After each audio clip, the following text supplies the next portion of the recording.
I please invite the chairman of the India Today Group, Mr. Aroon Purie, to please deliver his address.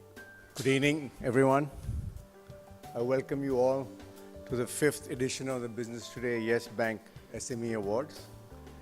We're delighted to have with us the Honorable Union Minister of Communications, IT and Law and Justice, Mr. Ravi Shankar Prasad, as our chief guest. Thank you, sir, for coming.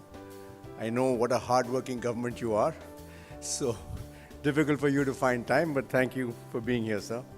I would like to thank Mr. J.M. Garg, Vigilance Commissioner of the Indian government, who's a guest of honor this evening, and thank you for your wise words. There's not much that I can add to what you have said, except the fact that the micro, small, and medium enterprises, MSME, what we call, is a very important sector. It contributes over 37% of our GDP, employs over 80 million people. So it's something, I think, which everybody recognizes as very important for our economy. There are many examples of companies in this sector who are doing great work. The Business Today and Yes Bank have set out to look for success stories among SMEs 5 years ago. The objective was to identify these gems and reward them for their good work and their contribution to the nation. What is encouraging to note is the changing profile of the gems that we have discovered. From a list that was dominated by winners in manufacturing and trading, I'm happy to see that there's a gravitation towards high value-added businesses driven by technology. This year, for instance, we have a winning company, which you've just heard about, that makes software to help farmers and companies plan their agri-produce. Another uses state-of-the-art ophthalmic equipment to deliver world-class eye care to one and all. Yet another uses sensors and other technologies to ensure minimal water use and proper management of waste generated by manufacturing process. Even as this happens, some things haven't changed. SMEs still face difficult conditions, as you've heard, such as lack of access to funding, red tape, poor infrastructure, and outdated laws.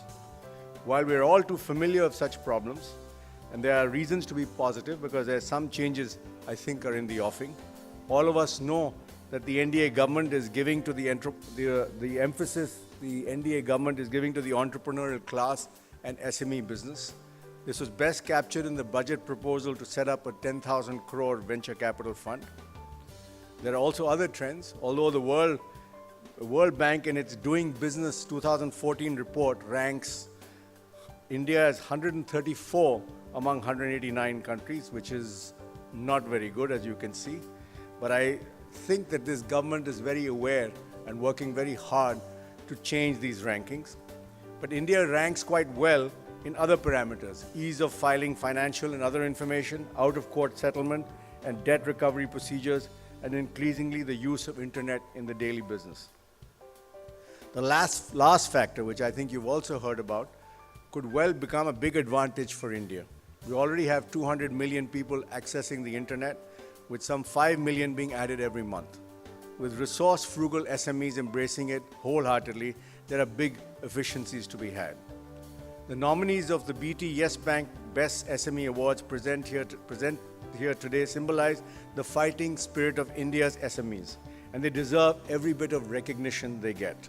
My congratulations to each one of the nominees present here today and millions of your peers out there.